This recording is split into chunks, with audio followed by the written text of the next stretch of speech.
Snowfest. The kids, the theme for the whole weekend was freedom. And you know, I spoke to him yesterday morning, but I didn't know what that whole thing was going to look like. And then I got out there and I realized that what they were sharing with the kids over the weekend, we talk about freedom, like as Americans free, but they were talking about freedom that we experience by accepting the relationship that God wants with us through His Son, Jesus Christ. Breaking the bondages that hold us back, and a freedom that nobody else could ever take from us. And as I come into worship with you this morning, man, that's what it's about. I think about, because like the message, and I think about the things that God's given me to say that I want to share with you today. We're in Family Month. Keep it together. Keep it together. Say that with me. Keep it together. And the truth is, probably some of us have come and we're representing relationships this coming week that are hurt and broken and in real danger.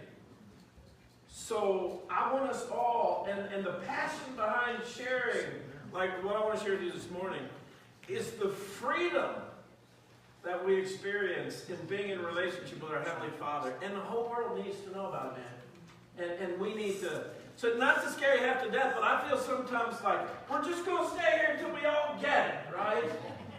I'm going to leave that up to God, right? But we started Family Month. Next week, we're going to do marriage. I mentioned to you about we're giving away to two couples a weekend to remember. FamilyLife.org puts on, and I've said this about weekend to remember. It's Friday to Sunday. If your marriage is good, it'll make it better. If your marriage is about done, I've seen so many couples go to this, and they had no other answer, and they come out of there with renewed hope. So wherever you're at in this thing, right? And so you'll come in, and Facebook Live, folks, you got to be in-house, right? So you got to be here. It's just going to be a lot easier for us to do it that way than to try to come up with some electronic way. In-house couples you'll come in. I think Sue will have some way where you sign, you put your name down. If you're interested during the service, we'll draw the names and then let you know. It's a full package.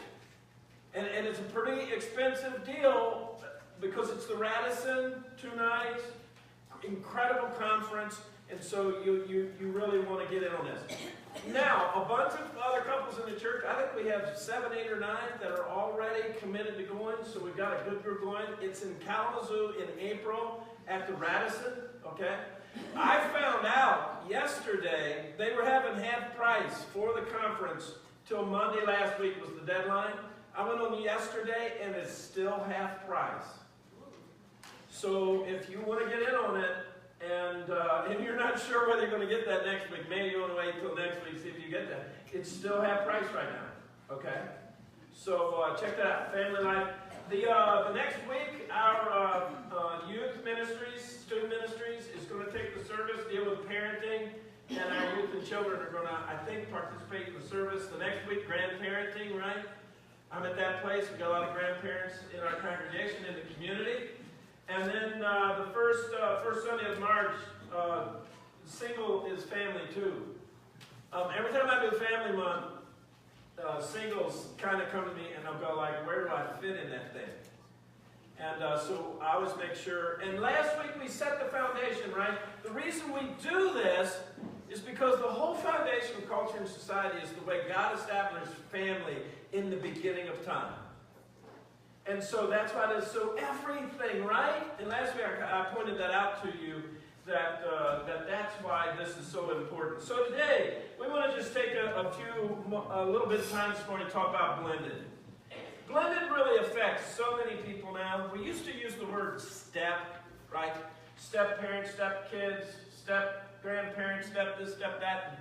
We use the word blended. And I got to thinking about this because how do you define that out? Because we at Friendship Wesleyan Church, we have blended families because of adoption, because of fostering, because of, it just takes on a blended dynamic because people, and I'm just so proud of that because it's people caring about other people sometimes, right?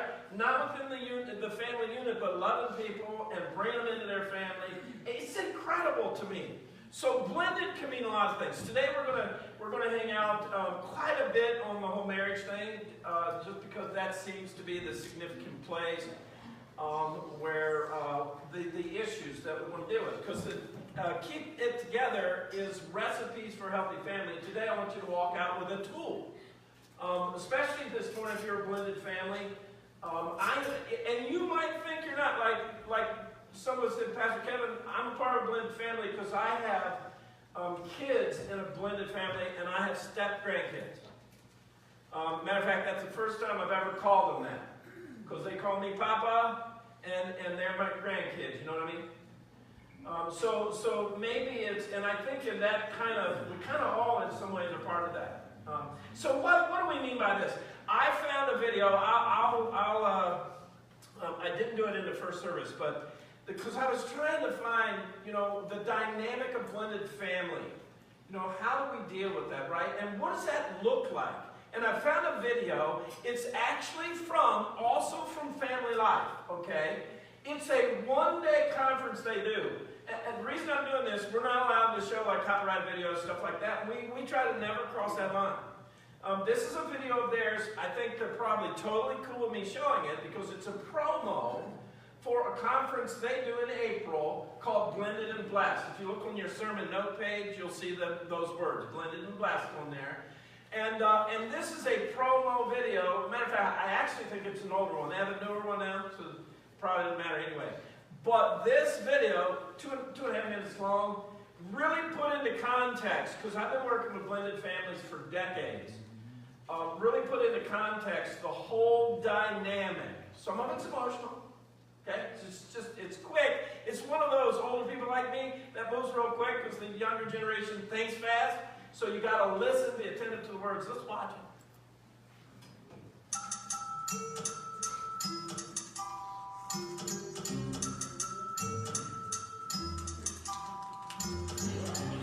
Our story begins when this guy met this girl and fell madly in love. First came love, then came marriage. Then came Emily, Michael, and John in a baby carriage. They were living the dream until doubt and isolation tore love apart. One love and one home became two. In another part of the world, a loving marriage welcomed two beautiful children. Life and love for this couple went along as they hoped, and they too were living the dream until Mom became ill. Bad became worse. And worse ended the dream. Courageously, Dad strove to pick up the pieces and help his grieving children carry on. And together, they did. Until one day when this lady met this fellow. Wait, where have I heard that before? Oh well. One thing led to another, and a new dream for a new home was born. Yes, they knew there would be challenges merging homes, extended families, parenting strategies, finances, loss experiences, and holiday traditions, but they were confident that love would see them through. With hearts full of hope, they married. In the meantime, this guy, remember him? Announced that he and his girlfriend were getting married. They too had a dream for a new home. Okay, let's recap, shall we? What started out as 2 simple homes with 4 parents and 5 kids became 3 homes with 3 parents and 5 kids. And then became 2 homes with 2 parents, 2 step-parents, 5 children, 5 stepchildren, and the living memory of a deceased mother. And 5 sets of grandparents, dozens of cousins, uncles, and aunts, colliding family traditions, kids with divided loyalties, a home with 5 children on some days and only 2 the next, 2 bedtimes, differing parenting styles, conflict between homes, death in the past, questions about whether this marriage will last, and 4 adults who quickly realize that their simple dream to recreate their dream home has instead created a multi-household family that is not simple at all, but complex. Love and hope has brought these families together, but how do they manage the complexity? And how do they make the dream reality? How do they make the dream reality? I guess that's kind of the, as I watch it. By the way, since I put a plug in already for Family Life, I'll finish it up. If any of you are in blended family and you're interested in the one-day conference, you go to the website, familylife.com, I think it is, or just blended Blended and Blessed. You'll probably find it. Or come to me and I'll help you figure it out. The dates that it's going to be, we thought about maybe even hosting it here, so if enough of you say something about it, we'll do it. But that's kind of the promo video for that. Here's the deal. After decades of helping all kinds of people, in particular blended families, here's the thing that's really frustrating for me for the blended family. And it's this.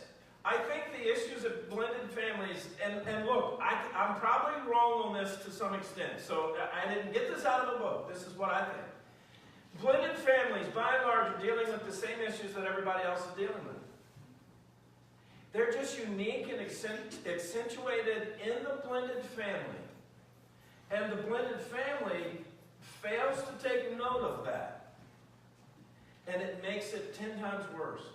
Well, what might just be, I'll sit sometime in a blended family and try to peel back situation after situation.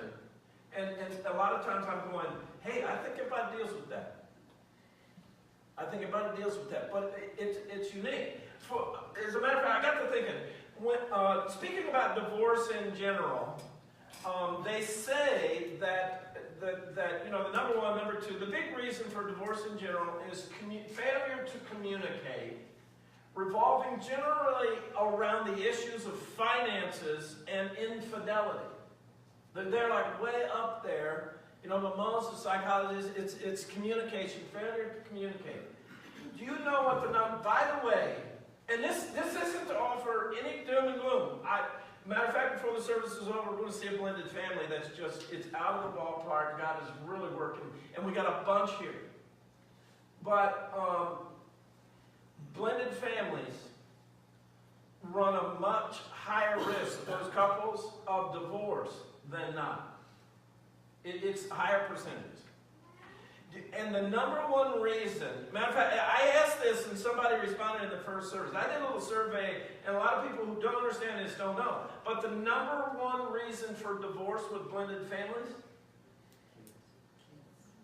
Yeah, it's the child rearing of kids. Number one. Now, if you're a blended family today, that may not be an issue for you. Like you're saying, well, it's not mine. I'm just saying the highest percentage, and the families that come into me, and by the way, I have blended in my family since I was younger. I've watched, been a part of it. As a matter of fact, I remember thinking, because I'm going to throw this out ahead of time, you couples that are in blended families, let me just tell you, your marriage has got to be more important than the kids. And you got to find a way to do that. Now, everybody has to. All married couples, I'm going to tell you that. Kids just kind of instinctively know how to get in the middle. We all did it, right? And well, maybe some of you, maybe you did, but a lot of us did, you know. It's just kind of, and wherever the couple's weak, kids are going to get in there. It's in the broken world, the sinfulness, it happens. It's going to happen. Matter of fact, that whole child rearing and discipline and stuff, Cindy and I didn't always agree on that. We came from two different places, two different homes. We had different ways of doing it, right? Just so you know, and it's fine if I get in trouble for this. We did spank our kids sometimes. Amen. Okay? We did. It wasn't all the time, and we came up. Matter of fact, I found out one of the things my kids just hated that was really, really good was writing sentences. Right? And I was rough, man, because they'd start to write a sentence and they'd be whining, and I'd say 50 more. If they whine, you get another 50, you know? I'm all for being creative, but we believe that with really egregious acts, that spanking was a way to deal with the issue right now. And so it didn't always happen. Sometimes it happened. I'll never forget one of my kids, something really, really bad happened, right? Was sent to their room to wait for Dad to come to give the spanking. And I remember hearing from the room, hey, Dad, could Mom please spank me? You remember that? Could Mom please? And it kind of represented like our different approach, right? And it's really cool because what happens in marriage, generally speaking, is like with Cindy and I got it wrong a lot of times. And the way God's created her as a woman and as a mom, she was able to add to the way I did it to bring me to the place where I need to be, and vice versa. We balance that out. And so it happens in every home. But in the blended home, you also have other parents. You got other situations. that make it really, really unique. Matter of fact, you blended guys really pray for you on a regular basis because you deal. And I'll say, hey, you're dealing with circumstances. Sometimes you got more input, and you got other things happening here, and it makes it a little more complicated. So I'm going to say, I think by and large, a very similar situation, but it's unique, right? And that has to be recognized. On your sermon note page, off to the side there, you'll see the fruits of the Spirit. The reason I did that is all of us as families, right? And last week I touched on that.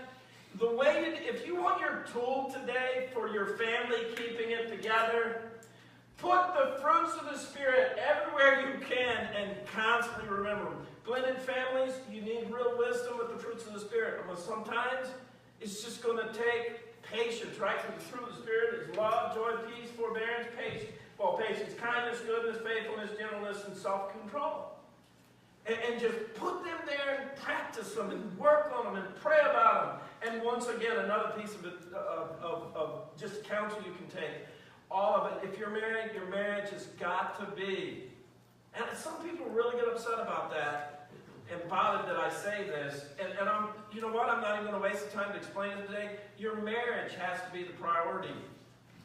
Over the relationship with the kids. It's just got to, and it's healthy for the kids, for them to grow up in your family unit from where they are, realizing that you two absolutely love each other, even when you disagree and you're going to work it out. You're just going to keep it together. They need that, no matter what you're bringing into that context. The Bible, by the way, because some people I think that and I know there's a lot of criticism. Like I got an issue I want to deal with, and then I go to the Bible. The Bible is full of blended stuff, blended situations. We're going to take a look. That's what I said. Each week we're going to grab a family from the Bible. Today we're going to grab one of my favorite stories in the Bible. It's absolutely incredible. Genesis chapter 45. If you have your Bibles, grab it, open up to that. I'll get there in just a moment. Genesis chapter 45. If you need a Bible, I got a couple people standing back there by the Bible rack, and just slip your hand up and they'll make sure you get a Bible. Keep your hand up there so that they can see it. And then if you have it on your handheld device, just hit the app and open up Genesis chapter 45, and we're going to look at verses 3 through 7. But hey, there's all kinds of blended families in the Bible. By the way, right? I know some people are going to get bothered by this, but Jesus, technically speaking, grew up in a blended family. Right? I don't know somebody, that's the Holy Family. It doesn't matter. Right? Look, I agree, but Joseph was Jesus' what? His stepdad. Right? As a matter of fact, I got to thinking, right? I find this funny. Some of you might ask, it's not funny. I find this funny because I'm wondering, right? Because we have that story, right? If you know the story of Jesus that is growing up at 12 years old, do you remember what happened? 12 years old, he's lost for several days, right? He has to actually chastise Mary and Joseph later because they were frantic looking for him, right? And he says to them, wouldn't you know I'd be about my father's business, because he was in the temple, right? So he kind of chastises them, which means to me that there was other things happening in the family unit there at the time. It made me wonder if somewhere in this frantic few days Mary and Joseph spent, Joseph didn't say to Mary, your son. You know what I mean? Matter of fact, Cindy and I did that sometimes, right? Every parent, I think, somewhere along the way kind of does it. I remember saying to Cindy, hey, your kid. Cindy kicked back and said, you mean our kid? No, it's yours right now. Do something about this. You know what I mean? Joseph was a human, then it crossed his mind somewhere along the way. Hey, Mary, you and God have this connection. He spoke to me, but I don't get this relationship sometimes. Why hasn't he been with us for 3 days? Your son. So forget that there's a bunch of blended families in the Old Testament. A lot of people would say, well, that's polygamy, and it was. You know what I mean by polygamy, right? And that's where they have multiple wives, right? Male-dominated society, there were multiple wives, and And so polygamy happened. Death also happened, right? We have that. Matter of fact, there were Old Testament regulations for a brother taking a brother's wife, and so you got all this blended stuff going on in incredible ways. You got the multiple. So you had similar things to today, but different things to today. It's one of those things, polygamy, I mentioned last week, right? The Bible describes it, doesn't prescribe it. Didn't God's ideal that we're talking about here is one man and one woman in marriage forever, raising kids and everything else. But none of us have done the idea because we're broken people. All have sinned and fallen short of the glory of God. So that's what we're dealing with. So we go to the scripture. And there's this incredible story that puts it into context for me. I got to admit, I've learned some new stuff here digging on this. Genesis chapter 45, 3 through 7. Don't mistake this for the story of Joseph. It's much bigger than this. But it's the story of Joseph. Awesome story. Matter of fact, it's so big, I can't unpack the whole thing for you today. If you go back to chapter 37, you'll be able to follow Joseph. We're picking him up in Egypt. It's not where he started out. I'll get to that in a few moments, right? But let me read the text for you. Beginning at verse 3 of chapter 45. Joseph said to his brothers, I am Joseph. Is my father still living? But his brothers were not able to answer him because they were terrified at his presence. Then Joseph said to his brothers, come close to me. When they'd done so, he said, I'm your brother Joseph, the one you sold into Egypt.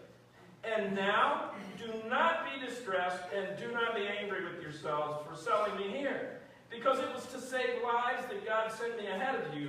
For 2 years now there has been famine in the land, and for the next 5 years there will not be plowing or reaping. But God sent me ahead of you to preserve for you a remnant on earth and to save your lives by a great deliverance.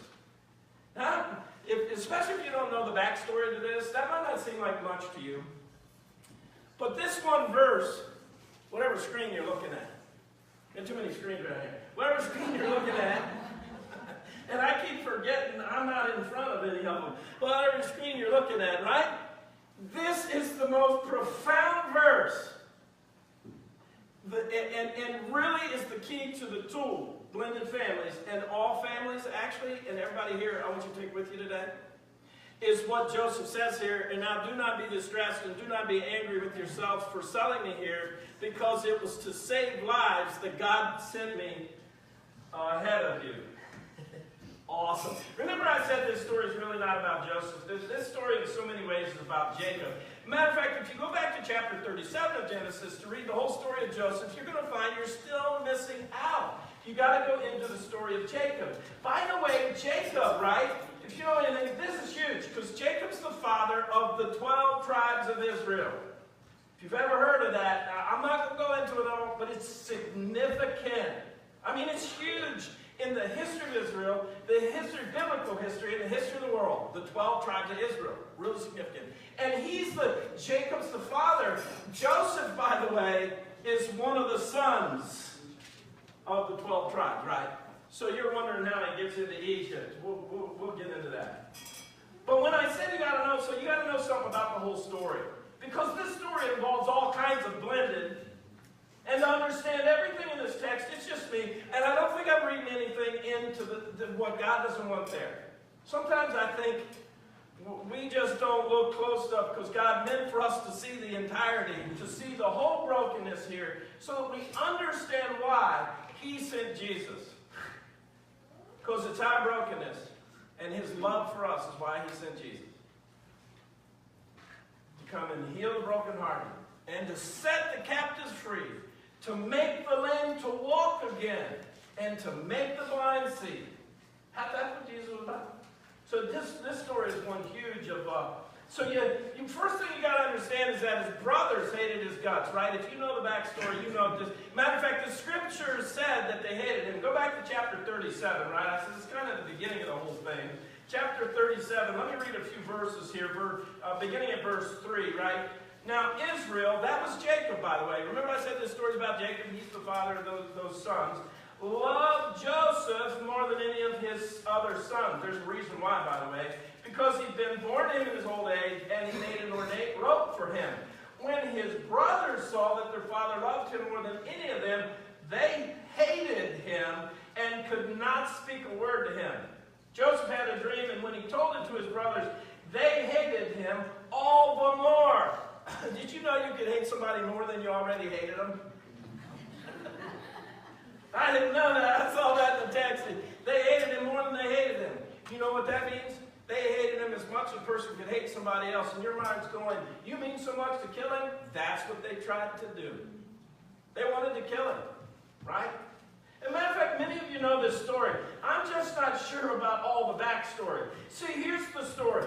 His brothers wanted to kill him, sold him into slavery instead. His older brother Reuben saved him. We'll get to that in just a second. But so his brothers wanted to get rid of him. He's 17 years old if you read the verses before that. So he was 17 at this point, sold into slavery. They told their dad that he was killed. They took his coat of many colors, put goat blood on it, and told his dad that he'd been killed by a wild animal. His dad thinks he's gone, Mourn, right? And he's gone. He eventually ends up in Egypt, right? I won't go into all the misery that he experienced in Egypt. Just know this. When we get to chapter 45, he's gone through all this misery in Egypt. He's an adult now. And he's second in power to the king of Egypt that we call Pharaoh. So he's been through all this misery. He's worked his way up. And then chapter 45, his brothers end up in Egypt because of a famine. He sees them. And in that day, it makes sense today. You know what he should have done to his brothers? Had them all put to death. Because they hated his guts and tried to kill him. You know what I mean? How does this verse make sense? I want to explain some things to you. Blended families, all of us watch closely in this whole situation. So, I got a little family tree I want you to see, right? I got a little laser here. And, you can't do the laser on the TV. Matter of fact, I think you're not supposed to do that. So this screen right over here, if you're close to that TV, you can see there, you look there. This is Jacob's family tree. There's Jacob. And this is Joseph's family tree. This is so profound to me as to the dynamics of blended that were going on in that verse we just read about in verse 45. Matter of fact, I know now more than ever why those brothers acted the way they did and why Joseph acted the way they did, right? Joseph acted the way he did because of his relationship to God. We'll get to that, right? But here's Joseph. His mother was Rachel. If you know anything about this story, Jacob worked 7 years for her dad to get her in marriage. He loved her and wanted her to be his wife. On his wedding night, his father-in-law fools him, and he ends up with Leah. She's the unwanted wife, mother. He has to work another 7 years to get the wife he loved, Rachel, right? Now, if you go back to chapter 37, you'll see that it says that the brothers that wanted to throw him in the well were these other 4 brothers from Zilpah and Bilhah. They were the servants to those other 2 moms. But if you continue to read the text, you'll see that Leah's sons were, matter of fact, Reuben's the one that saves Joseph, and Judah is involved in that text.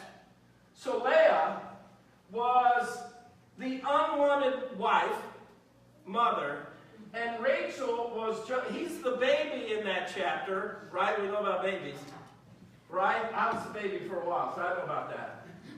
And then my sister stole it from me. And I hope she's listening.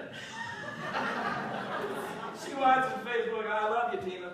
But you did. You stole baby from me. Because it was all boys and my sister. Can you imagine that? My mom and dad want a little girl. They got a little girl. So anyway, Joseph's the baby. Benjamin's not born yet. Okay? Benjamin's he's in later chapters in the whole Egypt situation. We'll get to that. So you know what that means? These brothers that hated his guts were from the mother who was the rejected wife. These brothers were half-brothers. Here's what I thought to myself. Joseph was more or less brothers with these brothers. He was more or less brothers with these brothers. You know what that means? He was less than a brother. He was half a brother. Now, I know you guys that have half-siblings. You would never say that. I'm just saying what's obvious in this family tree. But they were more than brothers, because guess what else they were? They were cousins. because Rachel and Leah were sisters. So they're half-brothers and cousins. And these half-brothers and cousins, as a matter of fact, when I'm done with looking at that, I kind of wonder why Reuben even tried to save Joseph.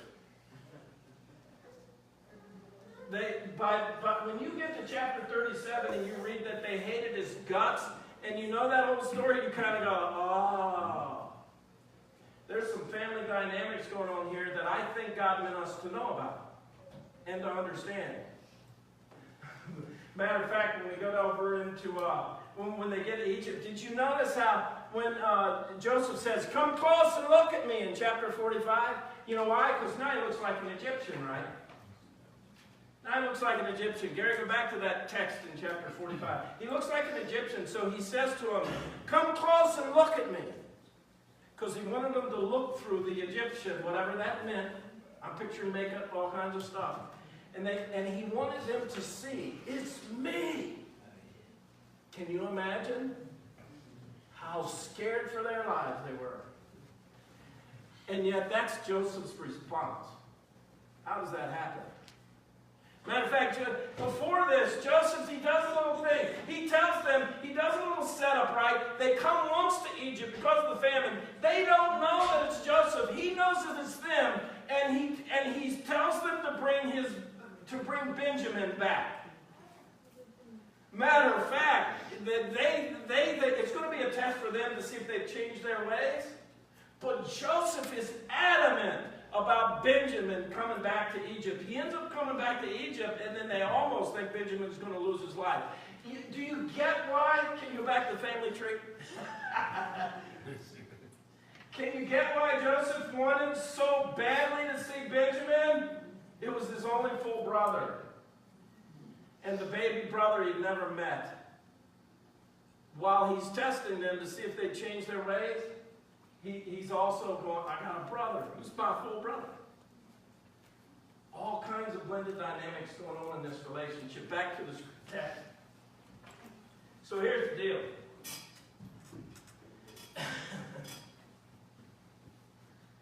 How is it that this can happen?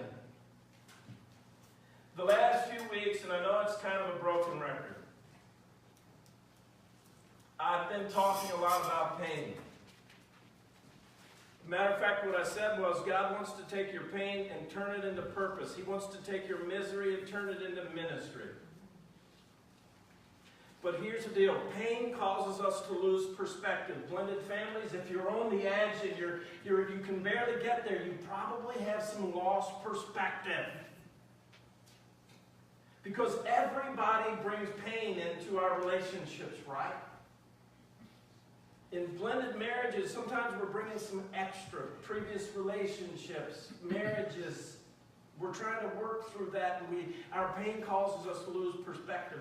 Joseph got perspective in his relationship to God and realized that God was bigger than his pain. And when he realized that God was bigger than his pain, God gave him a perspective his brothers didn't have. That caused him to say, come here, guys that tried to kill me, I love you. I love you, man. Let's have dinner. He has dinner with. Let's have dinner together. Let's have a family reunion. They must have been going, what? Because he had perspective. Mike and Jesse, will you come up here for just a few moments? You know, it's really, thanks, Dan. It's really cool to take a biblical family and go, hey, this is real. Here's a real story from the Bible. But there's still that thousands of years gap. And it's really, really cool to bring, thanks for being the real people here today. Real people, I've watched, and I'll reveal a little bit more to those that don't know, but I've watched this blended family, God do incredible work in their lives. And it's why I said, hey, will you just take a moment at the end of the message on Sunday morning to be the blended family that comes up here and we just take a moment to converse. So biographical information. How long you guys been married? How many kids do you have? And how did the kids come into the relationship? Because there's a lot of other biographical information. Tell them your name first, and then... I'm Mike. Jessa. We've been married 2.5 years now. I have a 16 and a 14-year-old. She has an 8-year-old, and together we have a 1-year-old. Do you guys call yourself... Did I say that the term we used to use is step parents, step kids, step this, step that? If you're in a foster parent, you probably don't use any of those terms. It's blended in that you guys have dynamic going and people from different homes and lives, and this is blended, you know what I mean? Do you guys use that word blend? How do you refer to your blended family? We usually just say family unless we're like my oldest, which is my stepchild. Kind of because it's hard. So you'll say that step word every once in a while, but other times you just try to keep it normal. Yeah, I have 4 kids. Which, by the way, blended family, I think that's really important. I think the thing is that the married couple needs to talk about what's not normal sometimes and how to deal with that. You know, so you want the kids. Matter of fact, this is my son and my son-in-law and daughter, if you didn't know that already. And my step-grandkids, today's the first time I've used that term, call me Papa, right? So, and that's cool. I love that. That's awesome. That's cool. And so I realize that blended families don't want to be labeled. You just want to have a normal life. But I've watched you guys bring in 2 teenagers into your all's new relationship. That's had its own challenges and good stuff with it, right? As a matter of fact, I'm going to ask them what's been the good thing about being a blended family, right? Jessa, tell everybody what you said in the other service. Listen to this, Dakota. That we have a built-in babysitter for the and Dakota's awesome, and Dallas is awesome, and they're a huge help to the family unit, you know. But also, I've had conversations with them, with the men, stuff about, because what's the tough stuff? And I know there's probably a big list, but what's the tough stuff? Parenting them. Yeah, disciplining them. Okay, together. so parenting and disciplining, and then how about the dynamic that other parents and grandparents are all part of that? Yeah, dealing with the other parents and having to meet with them and their schedule, our schedule, their opinions on movies and cell phones. It gets down into everything, doesn't it? Yeah, you see what I'm just saying? They're regular situations we all deal with, but you guys are acknowledging today there's this unique dynamic of other parents. And so how have you dealt with that? Because I know the other parents and stuff like that for the most part, and I know that you guys have worked really, really hard, and the other grandparents, stuff like that. Well, how do you deal with that other adults have different perspectives on raising these kids? What's been the main thing you've done? Well, we really have to pray before we communicate with the other parents and grandparents. Hey, hallelujah, right? Prayer will keep it together, by the way. Prayer will keep it together. So what advice, Mike, would you give to blended families? What would you say? Keep God in the family. Always pray. Always look to God. Yeah, in the first service, they talk about prayer quite a bit in that you guys, when you say pray, you mean actually do it, right? Yes. Our culture talks about prayer, I've said this before, like it's wishful thinking. I'm going to pray for you. What we really mean is, I'm thinking about you. Hey, followers of Christ, if you tell somebody else you're going to pray for them, will you, do it? And if the Holy Spirit leads, right, I asked you for a service, do you do it right there out loud? Yeah. If the Holy Spirit leads you, right, whoever that person is, pray right there and right then if you can. Sometimes you can. If you're a married couple, right, and you're trying to make things, you pray right then. You're struggling with something. Did you ever see me and Mom pray like we had a disagreement or something? We're because we would do that. We don't like each other right in that moment, but we're going to pray because God's more important than us, right? So your marriage has to be more important than the kids. Was it first service I asked about when you asked me to marry her? Yes. What happened with that? When I asked, It was here at the church, probably. it was out back. He was holding a chainsaw. So I gave him a talk about God. Ring. The chainsaw wasn't running. But you know what? The courage, right, for you to do the right thing. I appreciate that. But you got to pray. And God, it's got to be God, the marriage, right, and then the kids. So, yeah, I've mentioned pain here today. We want to finish up with this thought. There's a great book. What I said, well, Blended Marriage is what it's called. It's by, it's not by Family Life. It's by Focus on the Family. So I want to give them credit, okay? But listen to what they say, guys, about blended family here. Death of a dream is the common thread weaving through a blended marriage. Most people don't grow up with a wish to be married more than once. I think that's probably true. Because we know what God's ideal is. And so, matter of fact, you guys, I know you carry around a lot of hurt. That's some of the hurt you bring in. Because this wasn't ideal. The typical dream is to meet the right person, fall in love, build a life together, and live happily ever after, right? That's what most people, not everybody, but people that, in related. But for many, the dream of happily ever after was cut short by death or divorce, thus beginning the journey of starting over. A blended marriage is foundationally different from a first marriage because it is the coming together of two people who have suffered loss and hurt in a previous relationship. We walk down the aisle with baggage that no one can see, emotional wounds and hurts from the past that threaten to prevent us from truly experiencing love again. Goes on to explain. I said this in the first service. I know Mike, I know him really well, he's my son-in-law. But Cindy and I watched, Jessa, your pain as you walked through it.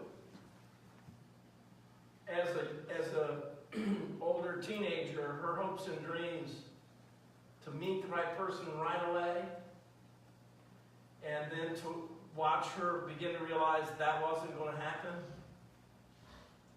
and to see the hurt and the pain in her life that Mike now comes into your relationship, and you know that. I've watched you wise enough to know that. That now comes into the marriage. Jessa, how did pain turn into purpose? Because if you know where they're at right now in your life, incredible. How did pain become purpose? How did misery become ministry? Well, I know I had to turn to God a lot. Part of that I even remember on the bathroom floor crying that to God, everybody else drinks and everybody else does drugs and that's how they deal with their issues, but I didn't and I couldn't, and I just asked that God got me through. And part of that was coming to see everybody here every Sunday, Wednesday, even when things were hard, because I had you guys. She said that in the first service, and you don't know this, but you almost started another sermon. Oh, you did know that.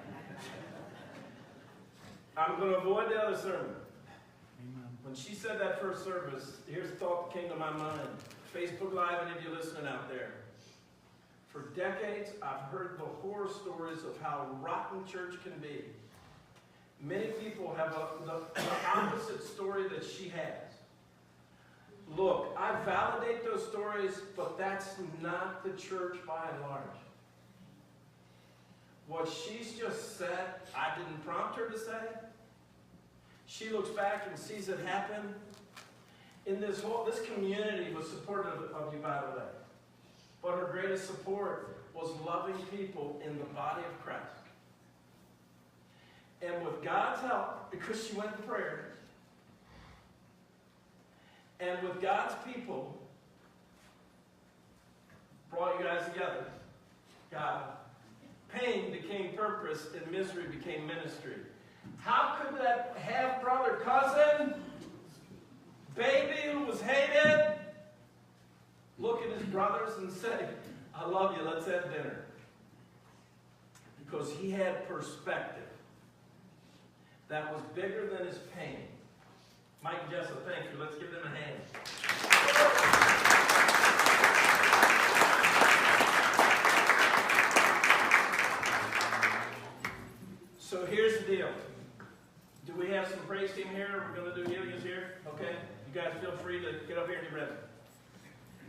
Here's the deal. When I started this message off, and I said I preach all day, I don't want anybody to leave, one of the things I was thinking was, I wouldn't want one person leaving it, whether you're single, whether you're married in a biological home, whatever you would call it, whether you're in a blended family, whatever, your grandparents.